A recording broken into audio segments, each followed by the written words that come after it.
అందరికీ నమస్కారం. ఈరోజు మీ అందరికీ నేను వినిపించబోయే కథ అమ్మ నాన్న.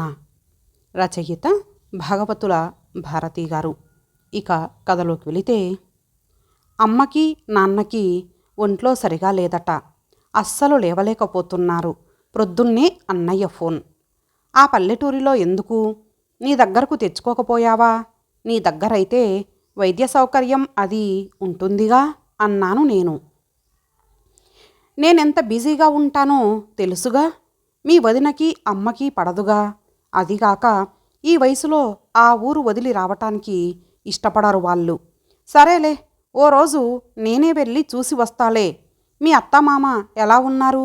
అయినా పువ్వుల్లో పెట్టి చూసుకునే నువ్వుండగా వాళ్ళకేం బానే ఉంటారులే అన్నాడు. కేవలం చూసి వస్తే సరిపోతుందా? నేను అడిగే లోపలే ఫోన్ పెట్టేశాడు. ఏమిటంత బిజీ? అయిన వాళ్లతో కూడా మాట్లాడలేనంత. అమ్మా పిలుపుకు బయటికి వెళ్ళాను. సింతసిగురు తెచ్చానమ్మా. చెట్టు ఎక్కి కోసే వయసు కాదుగా నాది. చిన్న చిన్న చెట్లకే తెంపుకొచ్చా. మీకోసమే తెచ్చిన ఓ 50 ఇయ్యండమ్మా. నాకక్కర్లా, తీసుకుపో అన్నాను. మీకోసం కాకపోయినా నా కోసం తీసుకోండమ్మా, చాలా కష్టాల్లో ఉన్నాను అంటూ భోరున ఏడ్చింది లక్ష్మమ్మ. అయ్యో, ఎందుకంత ఏడుపు? ఇవ్వు, తీసుకుంటా. మీకు తెలుసుగా అమ్మాయి గారు, నేను తట్టెత్తుకొని ఇల్లిల్లు తిరిగి కూరగాయలు అమ్మినా, దాంతోనే 5 ఆడపిల్లలను సాదినా, పెళ్ళిళ్ళు చేసినా. ఇవాళ నాకు బువ్వెట్టడానికి ఒక్క కూతురు కూడా సాతకాట్లా అమ్మా. పెద్ద కూతురు చచ్చిపోతే దాని సంతానాన్ని కూరగాయల తట్టతోనే సాదినా. ఇవాళ నీ లెక్కేంది అని పోయిండ్రు. మరి నీ కూతురు సుభద్ర మామిడి పండ్ల తట్టతో మా ఇంటికి వచ్చేది. ఇప్పుడు రావట్లేదనుకో. దానికేం రోగమయ్యింది? ఊర్లోనేగా, 2 రోజులు ఉంచుకోవచ్చుగా. మళ్ళీ పెద్ద పెట్టున ఏడ్చి కళ్ళు తుడుచుకొని, ఏందమ్మాయి గారు, దాని మగడు ఆటో తోలి 3 ఆటోలు కొన్నాడు. ఇది వ్యాపారం చేస్తుద్ది. పిల్లలు పెద్దోళ్ళయ్యిండ్రు. ఏం తల్లికి ఇంత ముద్ద పెట్టలేదా చెప్పండి? చూడండి, ఈ ఎడమ చెయ్యి ఇరిగింది. గవర్నమెంట్ ఆసుపత్రి కాడ చూయించుకొని మీలాంటి అమ్మకాడ 10 రూపాయలు అడుక్కొని మందులు వాడుకున్నా. చేయి పైకి లేవదు. చూశారుగా, కుడి చేత్తోనే పనంతా చేసుకోవాలి.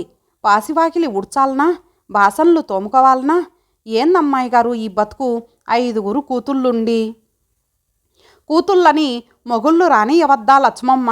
నీకు కొడుకుల్లేరుగా అని ఇందాక అన్నయ్య ఫోన్ గుర్తుకు వచ్చి నాలిక్ ఖర్చుకున్నా.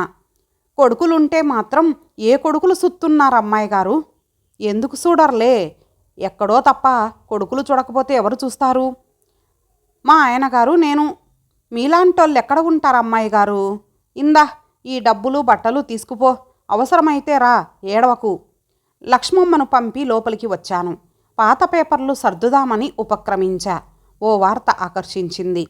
ఆడపిల్లకి కూడా ఆస్తిలో సమాన హక్కు అని మనసులో చదివి, మరి బాధ్యతలో అని పైకే అనేశా.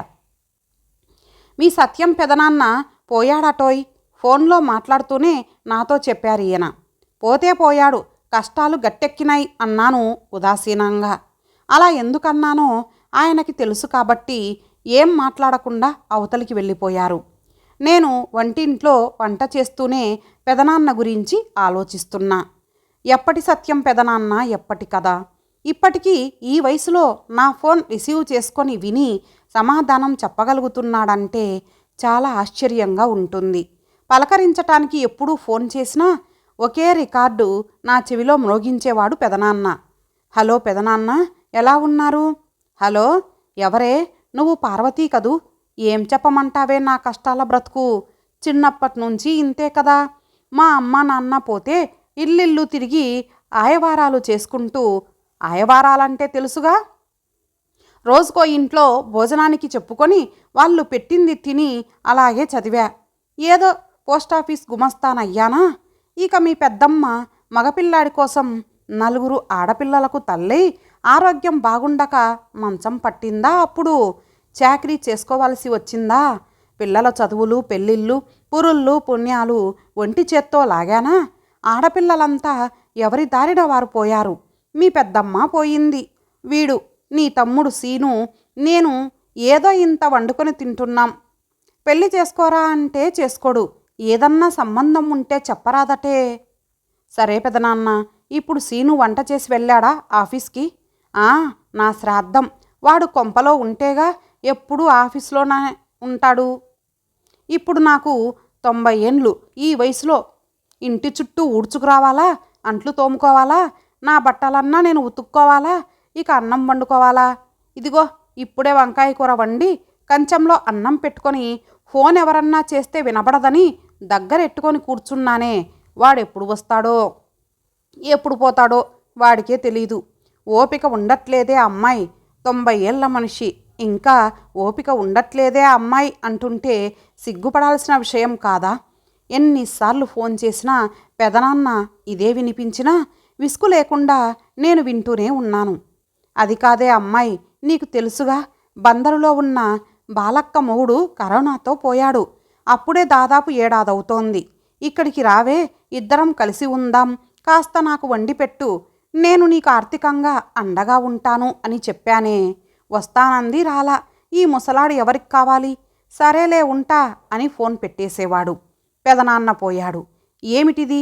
కులమేదైనా మతమేదైనా వృద్ధుల భరతం యువభారతానికి భరించలేనంత బరువవుతోందిగా.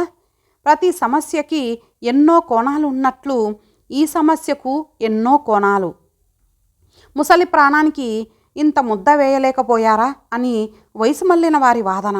ముద్ద ఒక్కటే సరిపోతుందా? ఇన్ని వృద్ధాశ్రమాలు ముద్దల కోసమే ఏర్పడ్డాయా? ముసలి వాళ్ళంటే ఎన్ని బాధలుంటాయి, చేసేవాళ్ళకి చేయించుకునే వాళ్ళకి కూడాను. ఇది వరకు ఉమ్మడి కుటుంబాలు ఉండేవి. దూరదేశాల్లో ఉద్యోగాలు లేవు కాబట్టి ఎవరో ఒకరు కనిపెట్టుకునే ఉండటం వలన అత్తాకోడళ్ళ పోట్లాటలే తప్ప ముసలివాళ్ళు ఏకాకులైపోవటం తక్కువ. ఇప్పుడు పొట్ట చేతబట్టి అందరి జీవితాలు పోరాటంగానే ఉంటున్నాయి. అందుకే ఆడపిల్లలకైతే మా ఆయన ఒప్పుకోడు అని, మగపిల్లలైతే అత్తకి కోడలికి పడదుగా అని భాగస్వామి మీదకి నెట్టేసే వంకలు. తమ జీవన పోరాటంలో తమ పిల్లలతో పాటు పెద్దవాళ్ళు ఓ భాగమే అనుకుంటే అంతా మంచిదే, లేదంటే ఇలా అనుకుంటూ నిట్టూర్చాను. నాడు అత్తయ్య, అమ్మని నాన్నని చూసి రావటానికి వెడదామనుకుంటున్నాను అన్నాను. చూసి రావటం కాదు, వాళ్ళిద్దరినీ కారులో ఇక్కడికి తీసుకురా. మనతో పాటే వాళ్ళు, వాళ్ళతో పాటే మేమును. కోర్టు ఆడపిల్లలకి సమాన హక్కని తీర్పు చెప్పబోతోంది. మరి బాధ్యతలు సమానం అని తీర్పు చెప్పాలిగా, కాదా? అయినా ఇప్పుడు వాళ్ళ ఆస్తి మనకు అక్కర్లేదులే, మనకున్నది చాలు, బాధ్యతలు పంచుకో చాలు అంటున్న అత్తయ్యను ఆయన్ని కన్నార్పకుండా చూస్తూ ఉండిపోయాను. ఇంతటితో ఈ కథ సమాప్తం. మరలా ఒక మంచి కథతో కలుద్దాం. అంతవరకు సెలవు. నమస్తే.